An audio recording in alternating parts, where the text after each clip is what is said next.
Hello everyone, good morning. हम NCERT discuss कर रहे हैं, ज्योग्राफी क्लास 7। और आज का टॉपिक है हमारी बदलती पृथ्वी। अगर आप यूपीएससी, स्टेट पीसीएस या अदर कोई कॉम्पिटिटिव एग्जाम की तैयारी कर रहे हैं तो उसके पॉइंट ऑफ व्यू से ये सेशन आपके लिए बहुत ही ज़्यादा इम्पोर्टेंट होने वाला है। ठीक है, तो चलिए स्टार्ट करते हैं। स्थल मंडल अनेक प्लेटों में विभाजित है। ठीक है, कल हमने देखा था किस तरीके से पृथ्वी का जो भाग था स्थल मंडल। ठीक है, क्रस्ट के बारे में देखा था। ऊपरी सबसे ऊपरी परत, पृथ्वी के सबसे ऊपरी परत भूप्रपट्टी क्रस्ट है। उसके बाद मेंटल एंड कोर, तो इसके बारे में हमने कल देखा, लास्ट क्लास में देखा। ठीक है, स्थल मंडल जो है अनेक प्लेटों में विभाजित है, जिन्हें स्थल मंडलीय प्लेट कहते हैं। आपको यह जानकर आश्चर्य होगा कि ये प्लेट हमेशा धीमी गति से चारों तरफ घूमती रहती है। ठीक है, तो प्लेट जो है हमेशा घूमती रहती है और प्रत्येक वर्ष केवल कुछ मिलीमीटर के लगभग पृथ्वी के अंदर पिघले हुए मैग्मा में होने वाली गति के कारण ऐसा होता है। पृथ्वी के अंदर पिघला हुआ मैग्मा एक वृत्तीय रूप में घूमता रहता है, जैसा कि क्रियाकलाप में दिखाया गया है। ठीक है, जैसे कि हमने देखा था कि मैग्मा कैसे बनता है। जैसे कि ये हैवी प्लेट है, दो प्लेट है, आप घूम रहे हैं। ठीक है, तो घूमते घूमते प्लेटें जो है ना आपस में जब टकराते हैं प्लेटें, तो जब आपस में टकराएंगे ये प्लेट तो क्या होता है, यहाँ पे जो हैवी जो भारी प्लेट है ना वो नीचे धंस जाता है और जो हल्की प्लेट है वो ऊपर उठ जाता है। तो नीचे जो धंसा हुआ प्लेट है तो पृथ्वी के अंदर हाई टेम्परेचर ज़्यादा है, प्रेशर ज़्यादा है, जिसकी वजह से क्या होता है ना ये प्लेट पिघलने लगता है। ठीक है, पिघले हुए यही आपको बताया जा रहा है कि पृथ्वी के अंदर पिघले हुए मैग्मा, ये पिघला हुआ मैग्मा में होने वाली गति के कारण ऐसा होता है। ठीक है, पृथ्वी के अंदर पिघला हुआ मैग्मा एक वृत्तीय रूप में घूमता रहता है, जैसा कि क्रियाकलाप में दिखाया गया है। देखते हैं इस क्रियाकलाप में क्या दिखाया गया है।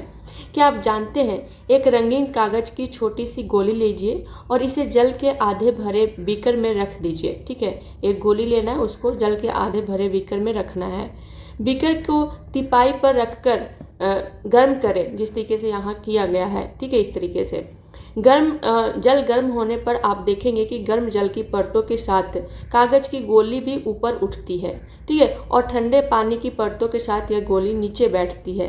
पृथ्वी के अंदर स्थित पिघला हुआ मैग्मा भी इसी प्रकार गति करता है। ठीक है, तो यहाँ देखिए ये है पृथ्वी के अंदर का मैग्मा और ये इस तरीके से आपको दिखाया गया है। प्लेट की इस गति के कारण पृथ्वी की सतह पर परिवर्तन होता है। ठीक है, पृथ्वी की गति को उन बलों के आधार पर विभाजित किया गया है जिनके कारण ये गतियाँ उत्पन्न होती है। किस कारण उत्पन्न होती है ये गति, उसके बारे में हम जानेंगे।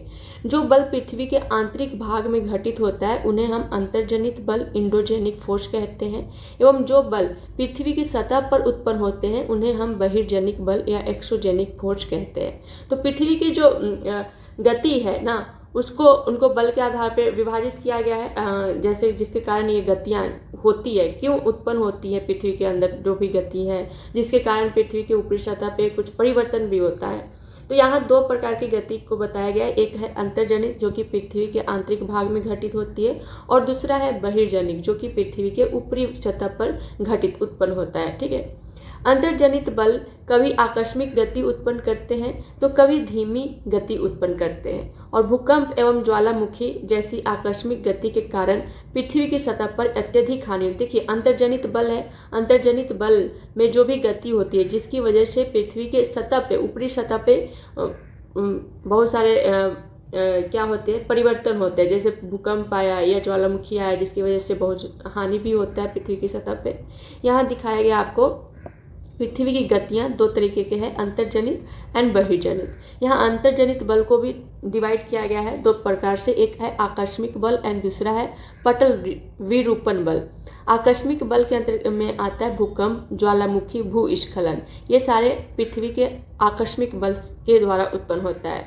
पटल विरूपण बल के द्वारा होता है पर्वत निर्माणकारी बल है ये, इससे पर्वत निर्माण होता है। दूसरा है बहिर्जनित बल, इसमें अपरदन और निक्षेपण। अपरदन और निक्षेपण कैसे होता है, नदी के बहता हुआ जल से, पवन से होता है, ठीक है, समुद्री तरंग से होता है, हिमनद से होता है, ये सब की वजह से बहिर्जनित बल जो है ये सारे, और इसकी वजह से अपवर्दन और निक्षेपण होता है। इसके बारे में हम आज विस्तार से जानेंगे, ठीक है, किसका क्या प्रभाव है। यहाँ देखिए शब्दावली दिया गया है। स्थल मंडलीय प्लेट भूप्रपट्टी में अनेक बड़ी एवं छोटी कुछ छोटी कठोर असमान आकार की प्लेटें होती हैं जिन पर महाद्वीप एवं महासागर की सतहें टिकी हैं। ठीक है, यहाँ देखिए इंडो एक्सो, इसमें जेनिक उत्पन्न हो गया जिससे एंडोजेनिक, एंड इसमें जेनिक अगर हम जोड़ देते हैं जिसका मतलब होता है उत्पत्ति, जिससे इंडोजेनिक, अंतः, इंडो मतलब अंत होता है, इसमें जेनिक इंडोजेनिक, एक्सो मतलब बाह्य और इसमें जेनिक उत्पत्ति मतलब एक्सोजेनिक। ठीक है, यहाँ देखिए ज्वालामुखी भी भूप्रपट्टी पर खुला एक ऐसा क्षेत्र होता है जिससे पिघले हुए पदार्थ अचानक निकलते हैं। यहाँ दिखाया गया है आपको चित्र में, ये है मैग्मा। ठीक है, मैग्मा चैम्बर है, मैग्मा कोस्ट इसको हम बोलेंगे, मेंटल के में ये होता है, और ये भूप्रपट्टी है, प्रपट्टी का हिस्सा है। यहाँ से ऊपर मैग्मा होता है और इस तरीके से लावा का उद्गार होता है। ठीक है, और इस हिस्से को हम कहते हैं क्रेटर, इस हिस्से को निकास वेंट कहेंगे, और ये जो उद्गार हो रहा है ये गैस और राख है। ठीक,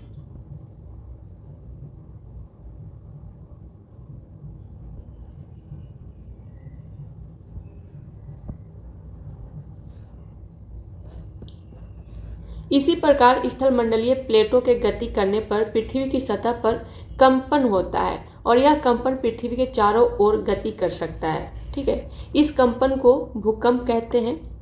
भूप्रपट्टी के नीचे वह स्थान जहां कंपन आरंभ होता है उसे उद्गम केंद्र कहते हैं। तो ये पॉइंट ध्यान में रखिएगा, भूप्रपट्टी के नीचे जो भी सतह है जहां से कंपन आरंभ होता है उसको हम उद्गम केंद्र कहते हैं। उद्गम केंद्र के भू सतह पर उसके निकटतम स्थान को अधिकेंद्र कहते हैं और अधिकेंद्र से कंपन बाहर की ओर तरंगों के रूप में गमन करती है। अधिकेंद्र के निकटतम भाग में सर्वाधिक हानि होती है एवं अधिकेंद्र से दूरी बढ़ने के साथ भूकंप की तीव्रता भी धीरे धीरे कम होती है। तो इस पॉइंट को ध्यान में रखिएगा, बहुत इंपॉर्टेंट है। जैसे कि यहाँ आपको चित्र में दिखाया गया है, यहाँ से भूकंप का उद्गम केंद्र है, यहाँ से भूकंप उद्गम केंद्र है। वह स्थान जहाँ भूकंप उत्पन्न होता है वह भूकंपीय ऊर्जा का उद्गम केंद्र कहलाता है। यहाँ से भूकंप उत्पन्न हो रहा है। ठीक है, यहाँ से जो पॉइंट है, ठीक है, जो निकटतम स्थान है, तो इस पॉइंट का सबसे निकटतम स्थान आप देखिए ये है। तो इस क्षेत्र को हम क्या कहेंगे, इसको हम कहेंगे अधिकेंद्र।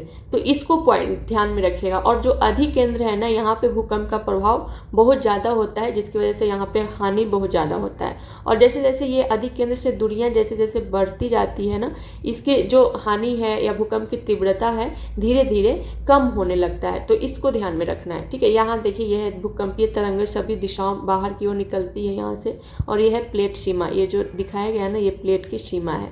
तो इसको ध्यान में रखना है। ठीक है, इस चित्र को ध्यान में रखिए। और ये पूछा जाता है एग्जाम में कि अधिकेंद्र क्या होता है, तो ध्यान में रखना है। यहाँ देखिए, क्या आप जानते हैं भूकंपीय तरंग 3 प्रकार की होती है। पी तरंग अथवा अनुदैर्घ्य तरंग भी इसको कहते हैं, एस तरंगे अथवा अनुप्रस्थ तरंग भी कहते हैं इसको, और एल तरंगे अथवा पृष्ठीय तरंगे कहते हैं। ठीक है, तो पी तरंग जो है ना, इसको हम क्या कहेंगे, पी मतलब प्राइमरी। ठीक है, प्राइमरी तरंग, प्राइमरी मतलब प्राथमिक तरंग इसको कहा जाता है, प्राथमिक तरंग। जब भूकंप आती है तो भूकंप के आने के जैसे इसकी जो प्राथमिक तरंग है ना, इसकी गति बहुत ज़्यादा, सबसे तेज गति होती है जिस प्राथमिक तरंग की, और सबसे पहले ये पृथ्वी की सतह पर पहुंचता भी है। ठीक है, और ये तीनों अवस्था, पदार्थ के तीनों अवस्था, गैस सॉलिड, द्रव एंड ठोस, तीनों अवस्था, तीनों माध्यम से होकर पी तरंग गुजर सकता है। लेकिन इस तरंग जो है ना, इस तरंग, ये पी तरंग से इसकी गति कम होती है इस तरंग की, और ये केवल और केवल ठोस माध्यम से ही क्या करते हैं, गुजर सकता है। और नेक्स्ट है एल तरंग। एल तरंग की गति सबसे धीमी होती है, सबसे धीमी, और सबसे डिजास्टर भी सबसे ज़्यादा होता है। डिजास्टर मतलब सबसे खतरनाक, सबसे ज़्यादा विनाशकारी ये होता है इस तरंग, एल तरंग। एल तरंग को हम कहते हैं, इसका फुल फॉर्म होता है लव तरंग, इसको आप लव तरंग भी बोलेंगे। ठीक है, एल तरंग मतलब लव तरंग। तो इसको ध्यान में रखना है, एग्जाम में इस तरीके से भी क्वेश्चन पूछ लिया जाता है।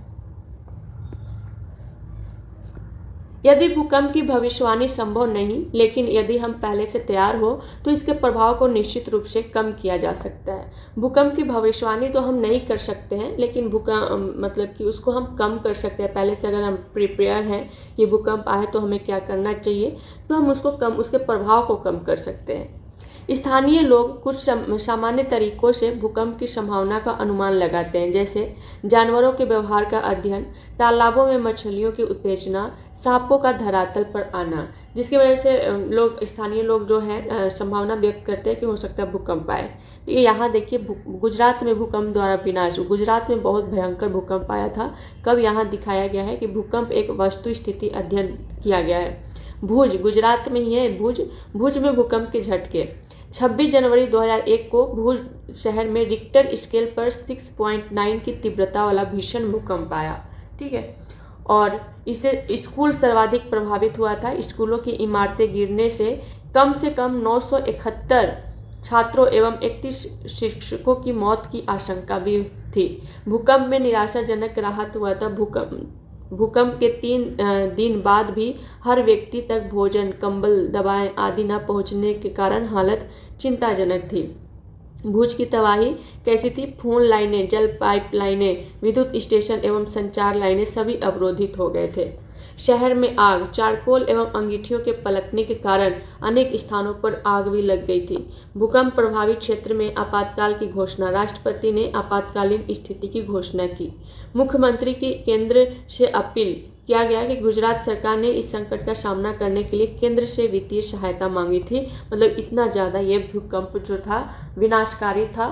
ठीक है, बहुत ही ज़्यादा विनाशकारी था। यहाँ देखिए, क्या आप जानते हैं भूकंप का मापन एक यंत्र से किया जाता है जिसे भूकंप लेखी कहते हैं। भूकंप की तीव्रता रिक्टर स्केल पर मापी जाती है। तो इसको ध्यान में रखना है कि भूकंप की तीव्रता जो है ना इम्पोर्टेंट हो जाता है, वेरी वेरी इंपॉर्टेंट, जो कि रिक्टर स्केल से मापी जाती है। जिस भूकंप की तीव्रता 2 अथवा उससे कम होती है उसका प्रभाव नहीं के बराबर होता है, और जिस भूकंप की तीव्रता 5 होती है वह वस्तुओं के गिरने से क्षति पहुंचा सकता है। लेकिन जिस भूकंप की तीव्रता 6 अथवा उससे अधिक होती है वह बहुत शक्तिशाली, और जिसकी तीव्रता 7 अथवा अधिक होती है वह सर्वाधिक शक्तिशाली समझा जाता है। और यहाँ देखिए भुज में 6.9 की तीव्रता से ये भूकंप आया था, जो कि बहुत ही ज़्यादा शक्तिशाली। ठीक है, यहाँ आपको दिखाया गया है भूकंप से बचाव की तैयारी कैसे किया जाए। तो भूकंप ये है भूकंप लेखी यंत्र है इस तरीके से। अब हम देखेंगे भूकंप से बचाव की तैयारी कैसे करें। ये अब बहुत ही ज़रूरी है जानना। जैसे भूकंप के दौरान कहाँ आश्रय लें, अगर अचानक आप बैठे हुए हैं रूम में और भूकंप आया, आप क्या करेंगे? तो सबसे सुरक्षित स्थान है रसोई के काउंटर या मेज के नीचे या दीवार के अंदरूनी कोने में, वहाँ आपको रहना चाहिए। ठीक है, इनसे दूर रहें। आग वाले स्थान, चिमनी के आसपास तथा टूट सकने वाली खिड़कियों, दर्पण एवं तस्वीर फ्रेम से आप दूर रहना चाहिए। पहले से तैयार रहें। अपने दोस्तों एवं पारिवारिक सदस्यों के बीच जागरूकता फैलाएं एवं आपदा का सामना विश्वास से करें। अब हम जानेंगे मुख्य स्थलाकृतियों के बारे में। ठीक है, अपक्षय एवं अपर्दन नामक 2 प्रक्रमों द्वारा दृश्य भूमि लगातार विघटित होती रहती है। पृथ्वी की सतह पर शैलों के टूटने से अपक्षय की क्रिया होती है। भूदृश्य पर जल, पवन एवं हिम जैसे विभिन्न घटकों के द्वारा होने वाले क्षय को अपर्दन कहते हैं। ठीक है, अपर्दन क्या होता है कि जब भूदृश्य जमीन है, यहाँ पे क्या हमने डिस्कस भी किया था शायद, कि जहाँ जल नदी का बहाव बहुत तेज है, तेज धारा से यहाँ से क्या कटाव भी होता है। कभी कभी हवाएं भी छोटे छोटे धूल कण को उड़ाकर दूसरे स्थान पे ले जाते हैं। हिम से भी ये अपर्दन होता है। तो ये कटाव जब होता है ना, मिट्टी का कटाव, चट्टानों का कटाव, उसको हम अपर्दन कहते हैं। ठीक है, वायु, जल आदि अपर्दित पदार्थ को एक स्थान से दूसरे स्थान पर ले जाते हैं और फलस्वरूप एक स्थान पर निक्षेपित करते हैं, और एक जगह से कटाव किया और दूसरे जगह ले जाकर जमा करते हैं। अपर्दन एवं निक्षेपण के ये प्रक्रम पृथ्वी के धरातल पर विभिन्न स्थलाकृतियों का निर्माण करते हैं। जैसे एक जगह से तो कटाव किया, इसको हमने अपर्दन कहा, और दूसरी जगह ये इसी चीज़ को ले जाकर जमा कर दिया, इसको हम कहते हैं निक्षेपण। और जिसकी वजह से धरातल पर अलग अलग आकृतियों का निर्माण होता है, उसके बारे में हम डिस्कस करेंगे यहाँ। उसके पहले यहाँ हम देख लेते हैं कि आप जानते हैं विश्व में हजारों छोटे छोटे जलप्रपात हैं। सबसे ऊंचा जलप्रपात दक्षिण अमेरिका के वेनेजुएला का एंजल जलप्रपात है। अन्य जलप्रपात उत्तरी अमेरिका में कनाडा तथा संयुक्त राज्य अमेरिका की सीमा पर स्थित नियाग्रा जलप्रपात है और अफ्रीका में जाम्बिया एवं जिम्बाब्वे सीमा पर स्थित विक्टोरिया जलप्रपात है। इस पॉइंट को या ध्यान में रखिएगा, एग्जाम में पूछ लिए जाते हैं कि विश्व का सबसे ऊंचा जलप्रपात कौन सा है। वेनेजुएला का एंजल जलप्रपात है जो कि किस महाद्वीप में है, दक्षिण अमेरिका में है। तो इस पॉइंट को भी ध्यान में रखना है, वेरी वेरी इंपॉर्टेंट, ठीक है, इसको भी ध्यान में रखना है। अब हम जानेंगे नदी के कार्य क्या है भाई। नदी के कार्य, पृथ्वी पे जो भी आया है ना सबको काम दिया गया है, ठीक है, चाहे वो नदी हो, हवा हो, जो भी हो, अपना अपना काम सब लोग करते हैं। तो हमें भी अपना काम करना चाहिए, है ना।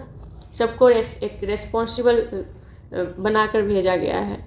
ये देखिए नियाग्रा जलप्रपात है। तो चलिए स्टार्ट करते हैं नदी का कार्य। नदी के जल से दृश्य भूमि का अपरदन होता है। जब नदी किसी खरे ढाल वाले स्थान से अत्यधिक कठोर शैल मतलब चट्टान, अत्यधिक कठोर चट्टान या खरे ढाल वाली घाटी से गिरती है तो यह जलप्रपात बनाती है। जैसे यहाँ दिखाया गया है कि आप में से अगर किसी ने जलप्रपात देखा होगा तो आप समझ सकते हैं। यहाँ से ये बहुत ऊंचे ढाल से और ये इस तरीके से गिर रही, ये जलप्रपात का निर्माण कर रहा है। यह है कठोर शैल।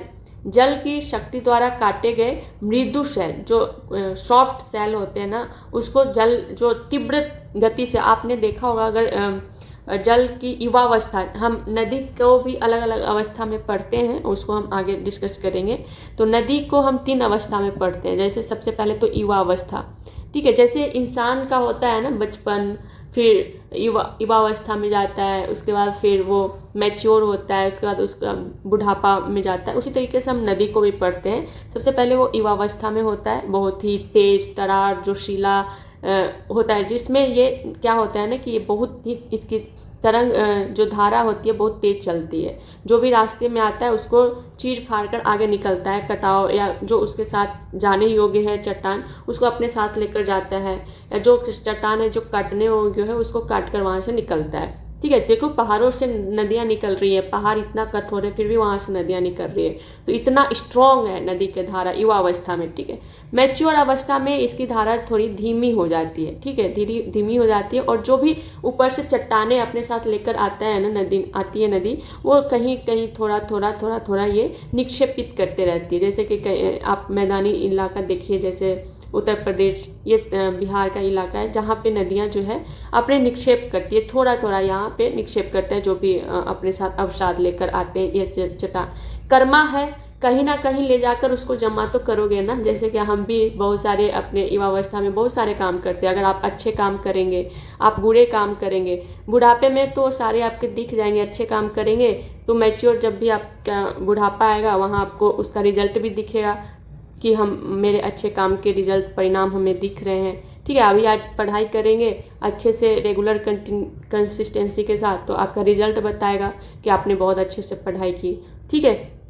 कर्म किया है तो फल भी मिलेगा, और अगर अच्छे से नहीं पढ़ाई करेंगे तो रिजल्ट भी आपको वो भी रिजल्ट बताएगा कि क्या आपने किया है, ठीक है। तो इस तरीके से यहाँ भी नदी को भी दिखाया गया है कि युवावस्था में अपने साथ जो भी चट्टाने काट कर ले जाती है, ये मिडिल एज में ये यहाँ पे जाकर थोड़ा जमाव करती है। लेकिन जब ये बूढ़े हो जाते हैं, बुढ़ापे अवस्था हो जाता है, ओल्ड अवस्था में, तो ये समुद्र में मिलने वाले होते हैं। समुद्र को हम ऐसे समझ लें जैसे कि इंसान को मोक्ष की प्राप्ति होती है, मृत्यु होता है, उसी तरीके से हम पंच तत्व में मिल जाते हैं मृत्यु के बाद। उसी तरीके से नदी भी है, अपने समुद्र में मिल जाते हैं, ठीक है। उसके पहले ये बुढ़ापा अवस्था आता है, बुढ़ापे में ये अपने सारे अवसाद को जमा कर देते हैं इस तरीके से, और इसी निक्षेपण को ना हम डेल्टा कहते हैं। इस तरीके से जमा कर देते हैं और इसी को हम डेल्टा कहते हैं। और ये डेल्टा जो होता है बहुत ही ज़्यादा उपजाऊ होता है जहाँ पे खेती होती है, ठीक है। तो इसको ध्यान में रखिएगा। ये जलप्रपात के बारे में यहाँ दिखाया गया है। जब नदी मैदानी क्षेत्र में प्रवेश करती है तो वह मुर्दार मार्ग पर बहने लगती है, ठीक है। तो जब नदियाँ मैदानी क्षेत्र में प्रवेश की तो वो जैसे पहले तो ये इस तरीके से आ रही है, फिर मैदानी क्षेत्र में प्रवेश की इस तरीके से मोरदार अवस्था में आ जाती है, ठीक। नदी के इन्हीं बड़े मोरों पर विसर्प कहते हैं, और इसके बाद विसर्पों के किनारों पर लगातार अपरदन एवं निक्षेपण शुरू हो जाता है। विसर्प जो है लूप के सिरे निकट आते जाते हैं। समय के साथ विसर्प लूप नदी से कट जाते हैं और एक अलग झील बनाते हैं जिसे हम चाप झील या ऑक्सबो लेक, आपने देखा होगा ऑक्सबो लेक कहीं कहीं लिखा रहता है, वो कहते हैं। यहाँ दिखाया गया है आपको कि जैसे कि नदियाँ हैं ना, इस तरीके से बह रही है नदी विसर्प की तरह, इस तरीके से, ठीक है। और यहाँ क्या होता है ना कि लगातार नदी की धारा आ रहे हैं, लगातार नदी की धारा, तो कभी कभी क्या होता है ना, यहाँ से ये धीरे धीरे कटाव होना स्टार्ट हो जाता है और फिर ये जब कटाव होने लगता है तो नदी की धारा इस तरीके से होने लगता है। यहाँ आपको दिखाया गया है। तो ये जो कटा हुआ हिस्सा है ना, नदी का ही कटा हुआ हिस्सा, ये धीरे धीरे बहुत अलग हो जाता है। जैसे यहाँ देखिए, कभी किसी ज़माने में यहाँ से नदियाँ बहती थी, लेकिन धीरे धीरे इतना ज़्यादा अलग हो जाता है कि बहुत अलग हो जाता है। और इसी को हम क्या कहेंगे, ऑक्सबो लेक कहते हैं। इस तरीके से जो बना होता है चाप झील, इसी को कहते हैं, ठीक है। ये देखिए, ये विसर्प हो रहा है यहाँ पे, तो इसको ध्यान में रखिएगा, एग्जाम में पूछ लिए जाते हैं। कभी कभी नदी अपने तटों से बाहर बहने लगती है, फलस्वरूप निकटवर्ती क्षेत्रों में बाढ़ आ जाती है। बाढ़ के कारण नदी के तटों के निकटवर्ती क्षेत्रों में महीन मिट्टी एवं अन्य पदार्थों का निक्षेपण करती है। निक्षेपण मतलब क्या होता है, जमा करती है, ठीक है। कहीं से काट कर लेकर जाओगे उसको, कहीं ना कहीं तो जमा करोगे ना, तो वही है। अपर्दन किया मतलब कटाव किया, और निक्षेपण किया तो उसको कहीं ना कहीं ले जाकर जमा कर दिया। ऐसी मिट्टी एवं पदार्थों को अवसाद कहते हैं। इसे समतल उपजाऊ बारकृत मैदान का निर्माण होता है। नदी के उत्थित तटों को तटबंध कहते हैं। समुद्र तक पहुँचते पहुँचते नदी का प्रवाह जो होता है वो बहुत ही धीमा हो जाता है तथा नदी अनेक धाराओं में विभाजित हो जाती है, ठीक।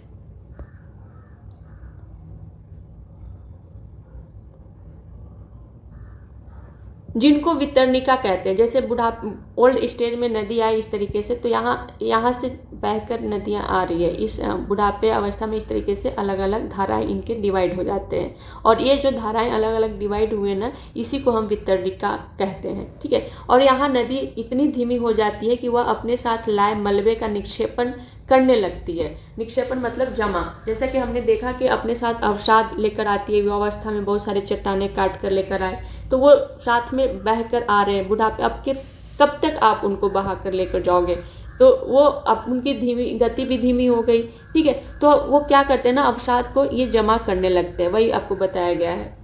प्रत्येक वितरिका अपने मुहाने का निर्माण करती है और सभी मुहानों के अवसादों के संग्रह से डेल्टा का निर्माण होता है। यहाँ देखिए डेल्टा का निर्माण किया गया है। ये मुख्य नदी है और मुख्य नदी अलग अलग इस तरीके से अलग अलग धाराएं में बट जाती हैं इस तरीके से, ठीक है। और इसी को हम क्या कहेंगे, इसको हम वितरिका कहेंगे, और यहाँ पे ये जमा हो जाते हैं, ठीक है। और उसके बाद फिर ये समुद्र में मिल जाते हैं।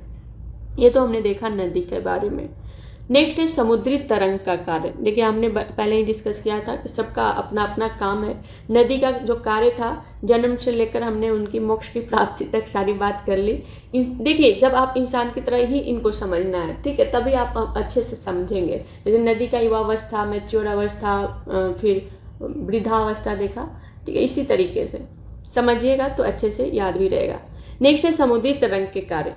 इनका देखते हैं क्या ये काम करते हैं भाई। समुद्री तरंग के अपर्दन एवं निक्षेपण तटीय स्थलाकृतियाँ बनाते हैं। समुद्री तरंगें लगातार शैलों से टकराती रहती है जिससे दरार विकसित होती है। समय के साथ ये बड़ी और चौड़ी होती जाती है। इनको समुद्री गुफा कहते हैं। तो यहाँ भी समुद्री तरंग भी अगर आप कभी मौका मिले तो ज़रूर, अगर घूमे होंगे तो बहुत अच्छी बात है, अगर कभी नहीं घूमे तो कोई बात नहीं, आप घूम लीजिएगा, ज़िंदगी बहुत बड़ी है, ठीक है। तो कभी ऐसा मौका मिले तो ज़रूर आप ध्यान दीजिए। समुद्री तरंग बहुत ही तेज़, उसकी भी धारा होती है, बहुत तेज तरंग। समुद्री तरंग जो है लगातार उनके शैल से, चट्टान से टकराती है, जिससे कि बीच में क्या होता है, दरार विकसित होता है। और समय के साथ ये दरार और भी बड़ी और चौड़ी होने लगती है। लगातार एक जगह पे अगर आप चोट पहुंचा रहे हो तो वहाँ पे क्या होगा, ये टूटेगा ही और भी बड़ा होगा, और इसी को समुद्री गुफा कहते हैं। और ये देखिए ये समुद्री गुफा है जो सॉफ्ट है ना, सॉफ्ट चट्टान, मुलायम, मतलब कि थोड़ा मुलायम चट्टान, वहाँ पे लगातार ये धारा बह रही है, ठीक है। और तो ये धीरे धीरे कटाव होने लगता है, जिसकी वजह से ये समुद्री गुफा का निर्माण होता है। इन गुफाओं के बड़े होते जाने पर इनमें केवल छत ही बचती है, जिसे तटीय मेहराब कहते हैं। तो धीरे धीरे ये गुफा बहुत बड़ा होता है, क्योंकि तरंगे लगातार टकरा रही है तेज गति से। यहाँ देखिए इस तरीके से तटीय मेहराब, और भी बड़ा ये गुफा हो गया। लगातार अपरदन छत को भी तोड़ देती है और केवल दीवारें बचती है। दीवार जैसी इन आकृतियों को स्टैक कहते हैं। और फिर ये पूरा इस तरीके से काट देते हैं और उसके बाद फिर ये केवल एक दीवार बच जाता है, लगातार कटाव हो रहा है, फिर दीवार बचता है, उसी को हम स्टैक कहते हैं। समुद्री जल के ऊपर लगभग ऊर्ध्वाधर उठे हुए ऊंचे शैलीय तटों को समुद्री भृगु कहते हैं। ठीक है। और समुद्री तरंगे किनारों पर अवसाद जमा कर समुद्री पुलिन का निर्माण करती। तो जो कटाव किया है, ये भी जो भी कटाव किया ये सारे का इन्हीं अवसाद को ले आकर कहाँ किनारों पे जमा कर देते हैं और उसको हम क्या कहेंगे, समुद्री पुलिन कहेंगे। तो ये भी पॉइंट इंपॉर्टेंट हो जाता है, वेरी वेरी इंपॉर्टेंट। जब नदियाँ अपनी अवसाद को लाकर जमा करती है आखिरी समय में तो उसको हम क्या कहेंगे, डेल्टा। लेकिन जब समुद्र अपनी अवसाद को लाकर जमा करती है उसको हम कहेंगे समुद्री पुलिन। तो इसको ध्यान में रखना है, ठीक है, कंफ्यूज नहीं होना है। अब हम जानेंगे हिमनद के कार्य। क्या होता है हिमनद के काम भाई, देखते हैं। ठीक है। हिमनद अथवा हिमानी बर्फ की नदियाँ होती है। हिमनद अपने नीचे की कठोर चट्टानों से गुलाष्मी मिट्टी और पत्थरों से अपरदित कर देती है और गुलाष्मी मिट्टी एवं पत्थरों से भूदृश्य का अपरदन करती है। हिमनद गहरे गर्तों का निर्माण करते हैं। पर्वतीय क्षेत्र में बर्फ पिघलने से उन गर्तों में जल भर जाता है, ठीक है, और वे सुंदर झील बन जाते हैं।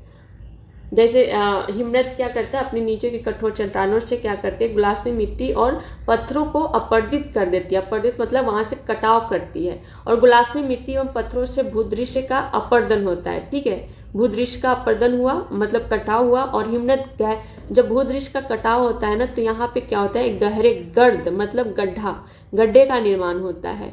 और पर्वतीय क्षेत्र में बर्फ, जब पर्वतीय क्षेत्र में बर्फ पिघलने लगता है तो जो भी पानी है इस गड्ढे में आकर जमा हो जाता है, जिसकी वजह से यहाँ एक बहुत ही खूबसूरत झील का निर्माण होता है। ठीक है। हिमनद के द्वारा लाए गए पदार्थ जैसे छोटे बड़े शैल, रेत एवं तलछट मिट्टी निक्षेपित होते हैं और ये निक्षेप हिमनद हिमोर का निर्माण करते हैं। तो यहाँ ध्यान में रखिए हमने क्या क्या देखा। नदी द्वारा लाए गए अवसाद को और जमा किया गया अवसाद को डेल्टा कहते हैं। समुद्र के द्वारा अवसाद जमा, समुद्री तरंग के द्वारा जो अवसाद जमा किया जाता है समुद्री किनारों पे उसको हम समुद्री पुलिन कहेंगे। और हिमनद को द्वारा जो निक्षेपित किया जाता है, जमा किया जाता है अपने अवसाद को, इसको हम हिमनद हिमोर का कहते हैं। तो ये तीनों को ध्यान में रखिएगा। ये देखिए हिमनद यहाँ आपको दिखाया गया है। तो कभी मौका मिले तो आप पहाड़ी एरिया में भी चले जाइए। देखिए ज्योग्राफी कितना खूबसूरत है ना सब्जेक्ट। जैसे हमने यहाँ नदी में भी भ्रमण कर लिया, समुद्र किनारे भी चले गए और अब हम हिमनद हिल स्टेशन के बारे में भी हम जान रहे हैं। ठीक है। तो इसको जानने की दृष्टि से पढ़ेंगे तो आसानी से याद रहेगा। अब देखिए अब हम मरुस्थल की ओर जाएंगे। ठीक है। तो कितनी डाइवर्सिटी है और अगर हम इस तरीके से जानने की उत्सुकता के साथ पढ़ते हैं ना तो आसानी से याद भी रहता है। अब हम जानेंगे पवन के कार्य। पवन का क्या कार्य है। क्या आपने कभी रेगिस्तान देखा है? बालू टिब्बे के कुछ चित्र एकत्र करने का प्रयास कीजिए। जब अब कभी मौका मिले तो ज़रूर जाइए रेगिस्तान। ठीक है, जैसलमेर जाइए। रेगिस्तान में पवन अपरदन एवं निक्षेपण का प्रमुख कारक है। वहाँ पवन है, अपरदन और निक्षेपण का कारण। रेगिस्तान में आप छत्रक के आकार के शैल देख सकते हैं जिन्हें सामान्यतः छत्रक शैल कहते हैं। पवन शैल के ऊपरी भाग की अपेक्षा निचले भाग को आसानी से काटती है।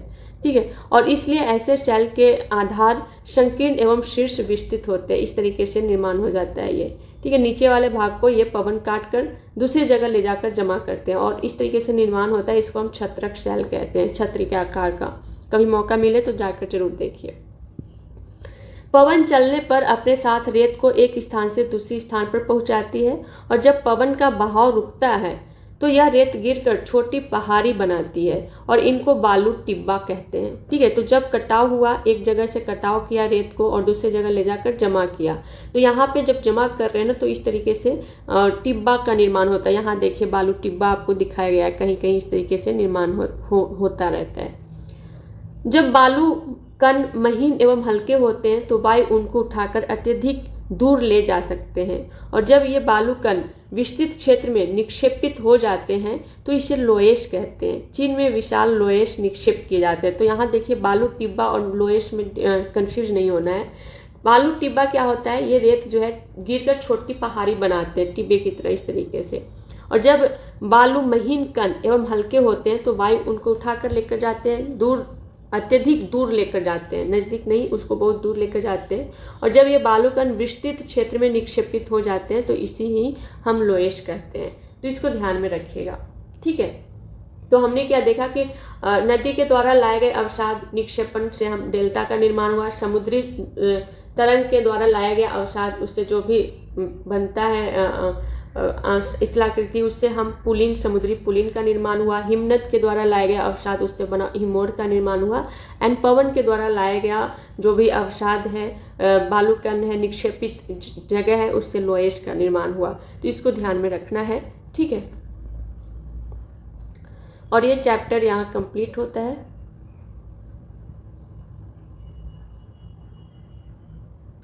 क्वेश्चन है, आप अगर यूपीएससी या अदर स्टेट पीसीएस एग्जाम की तैयारी कर रहे हैं तो मेंस के पॉइंट ऑफ व्यू से आंसर राइटिंग करना बहुत ही ज़्यादा इम्पोर्टेंट है, ठीक है।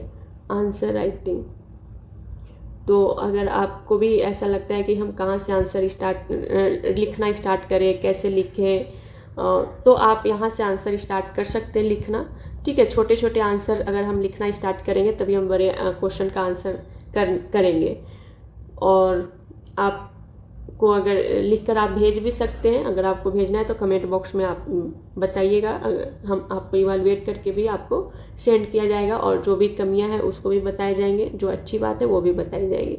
यहाँ देखिए, यहाँ आपको ये इस क्वेश्चन को भी आप सॉल्व कीजिए, ठीक है। और ये आंसर राइटिंग भी आप लिखिए। इससे ये भी फ़ायदा है कि अगर आप इस क्वेश्चन को सॉल्व करते हैं तो आप अभी हमने जो पढ़ा है वो सारे क्या हो जाएंगे, रिवाइज हो जाएंगे, ठीक है। रिवीजन के लिए आप इस क्वेश्चन को भी आप सॉल्व कीजिए। और ये भी क्वेश्चन है, ठीक है।